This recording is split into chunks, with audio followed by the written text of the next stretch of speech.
Hi everyone, I'm going to be reviewing this brand new hilt. This is a Luke Return of the Jedi V2 hilt done by Dave Parkin over at the RPF and weathered by Adam Wells from the UK. This is a static prop, so it's not an effects. It can't be installed with electronics. It is very, very heavy. It's solid through, so it definitely has a nice heft to it. I previously had a V2 done by KR Sabers, which was absolutely brilliant too. It was also weathered by Adam Wells. They look similar. That one was an FX, so it was hollow. There are some new accuracy features which I'll go over in more detail, which was the reason why I decided in the end to sell the KR and buy this. So this was a limited run late last year, 2021, on the RPF by Dave Parkin. Dave kind of came on the scene a couple of years ago, and he's really absolutely killing it with these new lightsabers that he's been doing. He's very famous for the Yuma, and this current one, the V2, he's actually done an interesting run where it's the same hilt. You can essentially buy it in either to have it set up as a Luke V2, which I did, or as an Obi-Wan stunt from A New Hope, because as many of you probably already know this, the Obi-Wan stunt saber from the first Star Wars, that hilt, the stunt saber, was actually used as Luke's hero V2. It was just slightly painted and modified, and they changed the clamp card and a couple of details here and there, and they removed the switch that powers the blade and so on. And I do have friends who have actually bought two of these hilts, and shout out to Martin, who's done both. He's done an incredible job. He's made a V2 and he's made an Obi-Wan stunt, but I just went for the V2. So the first thing, let's just get this out of the way very quickly, because a lot of you are probably scratching your heads right now, wondering what on earth is going on here. This is the wrong lever. This is a standard Graflex lever. As you know, the V2 should have that kind of hooked, long, straight, kind of curved lever, which is very unique to the V2 and the Obi-Wan stunt, obviously. There's been problems with the supply of that one from Wannawanga. Dave is in contact with Roy from Wannawanga. Wannawanga has had some issues from the suppliers over in China because of production issues, because of lockdown. They sent him the wrong ones, so they weren't quite accurate with the curve at the end, so he sent them back and he's having them redone. So it's going to take a little while longer, I'm afraid, to get the right lever, but until then it's just got a standard lever on it. Okay, so let's start top to bottom. So the first thing that you'll notice here is this bending of the emitter, and that is absolutely accurate to the real prop. There's one on each side there. It slightly curves in, and these are done by Dave. He's done an incredible job doing that. On most of the idealized V2 hilts that you buy, like the old KR that I had and some others, you know, the emitter is just machined, so it's flat. It's a round disc, which looks fine, but this is just a little extra accuracy mod that I loved, and that really encouraged me to go for this one. Moving down, so I will cover the painting and the weathering by Adam as well. But yeah, all of this is a clamp from Roman Props. It's a replica. It's not a vintage, unfortunately. I will hopefully one day replace this with a vintage Graflex clamp, but until then, this is good enough. Obviously, as I said, it needs the right lever. The clamp card is from Slothfurnace. It looks really, really good. Very close to the original. The little greeblies here, we've got the cone knob. This is again a replica of the Mitchell cone knob. It's a very good one. I've had a few of these. I've had the ones from KR, from Romans, from Solo's Hold. And I think this is my favorite by far, which makes sense as it's been designed off a vintage cone knob. The vintage ones are hard to find, and when you do find them, you know, they are expensive. But this is actually a relatively easier find these days. This is a vintage mystery chunk, and it's actually a boot stud from Royal Hunter Wellington boots. So this is the only vintage part on this hilt. Everything else is replica. Yeah, we've got the nice pommel damage here. Again, this is commissioned by Dave. And a Wannawanga D-ring. And that's about it for the parts. Now let's just look a little bit about the what Adam has done for me here. So I wanted it to have the spinning emitter, which is accurate for the movie, so he modified the gaffer tape a bit. This is Adam's own gaffer tape, which I really, really like.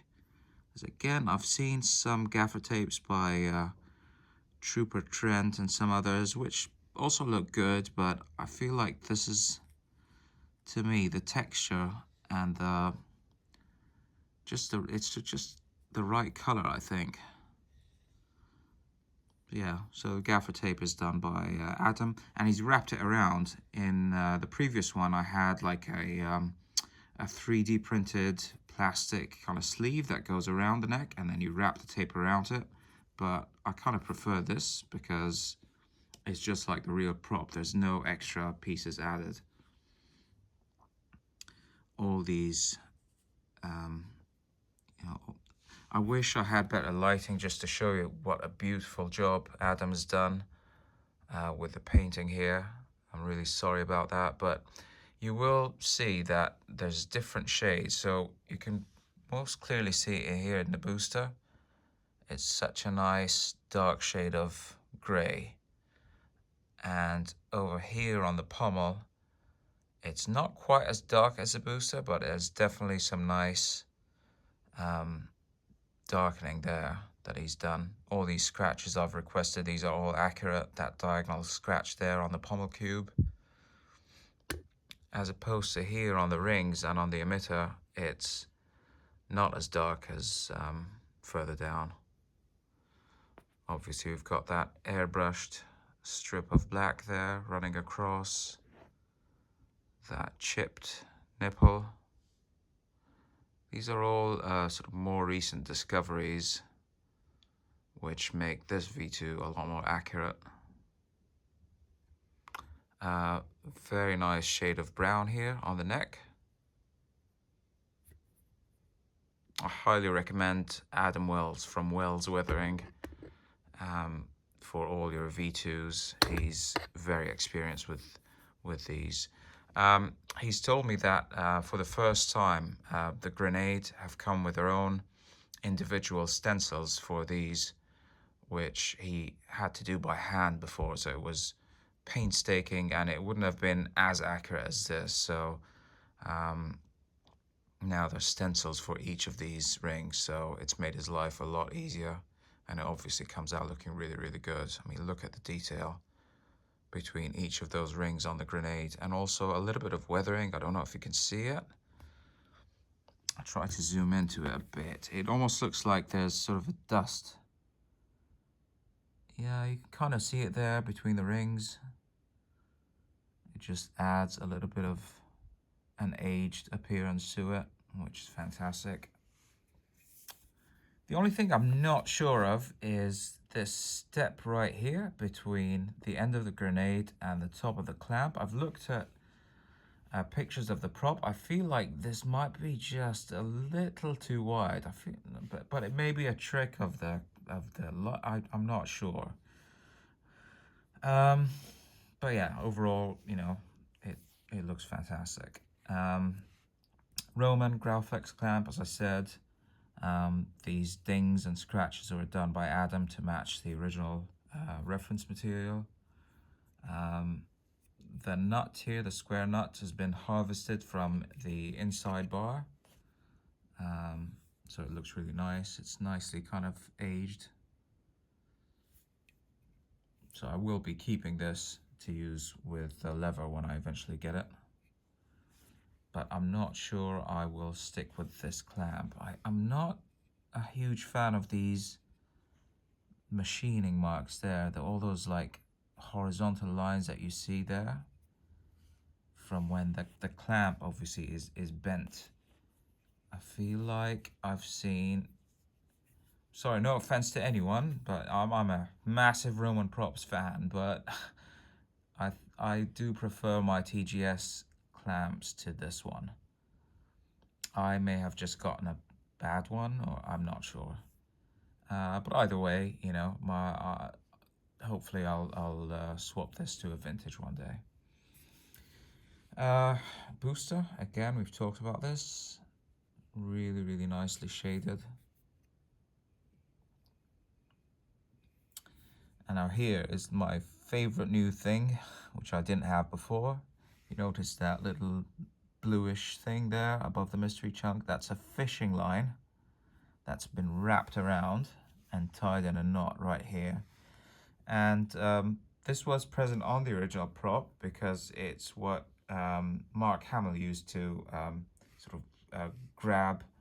I think it's in that scene in the throne room when he force pulls the lightsaber towards him from when the Emperor had it. So yeah, that's a cool little detail on that.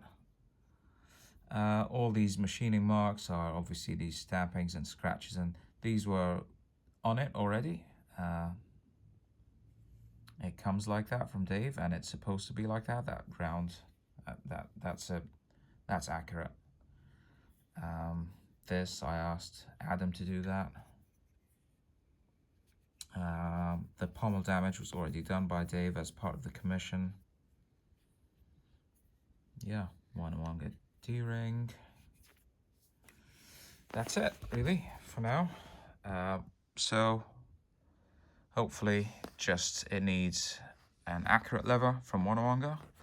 And further down the line, if I can find a good Graflex clamp that's either vintage, or if not, then possibly a TGS, because the finish on this is a little too bright for my liking. But otherwise, the saber itself, the hilt, is insanely detailed and accurate, and I'm very, very happy with the weathering and the painting that Adam's done for me. So big shout out to Adam Wells, Dave Parkin, everyone who's worked on this. It's beautiful. This is definitely one of my favorite collectibles. I've always been a huge fan of Return of the Jedi, and my top 3 hilts I think would be the Graflex A New Hope, Obi-Wan's MK1, or his hero hilt from A New Hope, and Luke's V2. This definitely is. I associate this more with Return of the Jedi than the one that's, you know, the hero with the green and red LEDs, because I kind of, this is in more of the movie than the other one. The other one only appears in like a couple of shots. So to me, when I think of Luke's green lightsaber from Return of the Jedi, I think of this. But yeah, absolutely gorgeous hilt. Really, really happy with it. Yeah, hope you've enjoyed the video, and I'll see you in the next one.